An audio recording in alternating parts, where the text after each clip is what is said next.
Imagine waking up tomorrow morning and discovering that the single choice you make in the first hour of your day could determine whether your blood sugar stays steady or spikes dangerously out of control. Shocking, isn't it? Most people assume diabetes is something that just creeps up over the years, something we're powerless against once we're over 50. But what if I told you that the way you spend your mornings, your habits before breakfast, your rituals as the sun rises could either invite diabetes into your life or help shut the door on it forever? Have you ever asked yourself why some people in their 60s still move with energy, keep their minds sharp, and enjoy meals without fear of blood sugar swings? While others are constantly exhausted, worried, and dependent on medications, the truth might surprise you. It's not always genetics, not always fate. Often, it's hidden in the small choices you and I make when the day is just beginning. And that's exactly what we're diving into today. It's the top 8 morning habits that lower blood sugar and can help stop diabetes in its tracks. Now, I don't want you to imagine this as a dry list of medical instructions. I want you to picture yourself tomorrow morning. The alarm goes off. Your body feels heavy. Maybe your joints ache a little. You shuffle toward the kitchen. What you do in those next moments sets the tone not just for your day, but for your long-term health. And the beauty of this is that you don't need expensive supplements. You don't need miracle pills. What you need is awareness, consistency, and a willingness to replace old patterns with new ones. Because the body, even past 50, has an incredible ability to heal, to stabilize, to protect itself if we give it the right environment. The first morning habit that changes everything might sound deceptively simple. Hydration. I know you've heard it before. Drink water. But let me tell you something you may not realize. After 6, 7, maybe 8 hours of sleep, your body wakes up slightly dehydrated. And when you're dehydrated, your blood becomes thicker, your circulation slows, and your glucose levels become harder to regulate. That morning cup of coffee, it doesn't count. In fact, coffee before water is like asking your tired pancreas to run a marathon without shoes. A tall glass of water plain, or with a squeeze of lemon, wakes up your cells, flushes out metabolic waste, and signals your liver and kidneys to get to work. From my own experience, the mornings I skip water are the mornings I feel sluggish, more irritable, and even hungrier sooner. And if you're someone who tests your blood sugar at home, try this experiment. Check your fasting blood sugar, then drink 2 glasses of water and recheck 30 minutes later. You'll often see a small but noticeable drop. That's your body thanking you. So tomorrow, before the coffee, before the emails, before even scrolling your phone, drink water. And if you've ever felt that dull headache in the morning or that dry mouth, don't ignore it. It's your body's cry for hydration. Next comes something most people overlook: mindful movement. Notice I didn't say exercise because the word scares some people. When you're over 50, maybe your knees hurt, maybe your back complains, and the thought of running or lifting weights sounds unrealistic. But here's the secret. Your blood sugar doesn't care if you're jogging 5 miles or simply stretching for 10 minutes. What matters is muscle activation. When your muscles move, even gently, they act like sponges, pulling glucose out of your bloodstream and using it for energy. I remember talking to a gentleman in his early 60s who swore that 5 minutes of light stretching and a slow walk around his yard every morning helped bring his A1C down.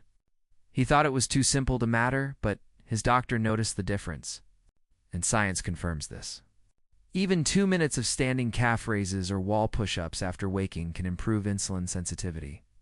So the next time you tell yourself you don't have time for exercise, remind yourself, you don't need time. You just need intention. Move your body, and your blood sugar will follow now. Let's talk about what you break your fast with. Breakfast. For decades, we were told it was the most important meal of the day, but no one told us that sugary cereals, white toast, and orange juice were essentially pouring gasoline on a blood sugar fire. The morning is when your body is most sensitive to what you eat.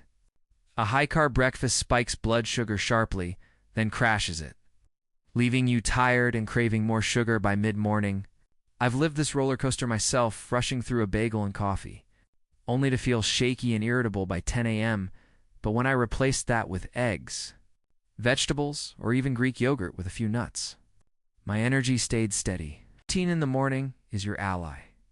It slows digestion, balances glucose, and keeps you fuller longer. If you're someone who says, I don't feel like eating in the morning, that's fine too. Some people benefit from intermittent fasting, waiting until late morning or noon for their first meal. The key is not skipping because you're rushed, but being intentional. Ask yourself, is my breakfast helping me, or is it secretly harming me? There's another habit most of us never consider: stepping outside for sunlight. It sounds unrelated, but let me explain. Your circadian rhythm, the internal clock that governs sleep, energy, and metabolism, is heavily influenced by light. Morning sunlight signals your brain to release hormones that balance cortisol. And when cortisol is balanced, blood sugar follows. People who spend their mornings in darkness, glued to screens, often experience higher insulin resistance. Personally, I found that 10 minutes of sitting on my porch with the morning light not only improved my mood, but also helped me sleep better at night. And here's the kicker: better sleep means better blood sugar the next day. If you want to stop diabetes, don't just focus on food, focus on rhythm. Align your body clock with the sun, and you'll notice the difference. Of course, we can't forget stress. How many of you wake up already worried about bills, about family, about health? Stress hormones like cortisol and adrenaline are designed to give us quick bursts of energy. But when they're constantly elevated, they push blood sugar higher. That's why one of the most powerful morning habits is a stress reset. For some, it's prayer. For others, meditation or even deep breathing. I know a woman in her late 50s who started with just 3 minutes of deep breathing each morning. Inhale, hold, exhale, and she noticed her blood sugar readings improve within weeks. Why? Because calm tells your body, we are safe. We don't need to dump extra glucose into the blood, so tomorrow. Before diving into the chaos of the day, pause, breathe, center yourself. If you've ever felt your blood sugar spike during stressful times, you already know this connection is real. And if you've tried meditation before and thought, I can't quiet my mind, remember, it's not about silence. It's about awareness. Even one mindful breath is progress. Now let's move into something practical, but often ignored: planning your meals ahead. I can't tell you how many mornings I've sabotaged myself by thinking, I'll figure out lunch later. Later usually meant grabbing something fast, often high carb, and by the time I realized, my blood sugar had already taken a hit. But the mornings, I take 5 minutes to plan even if it's just putting leftovers into a container, chopping a few vegetables. I feel in control. It's not just about the physical effect. It's about the psychological power of intention. Diabetes thrives on chaos, on random choices. Stability, preparation, and foresight are your weapons. And if you're someone who struggles with discipline, start tiny.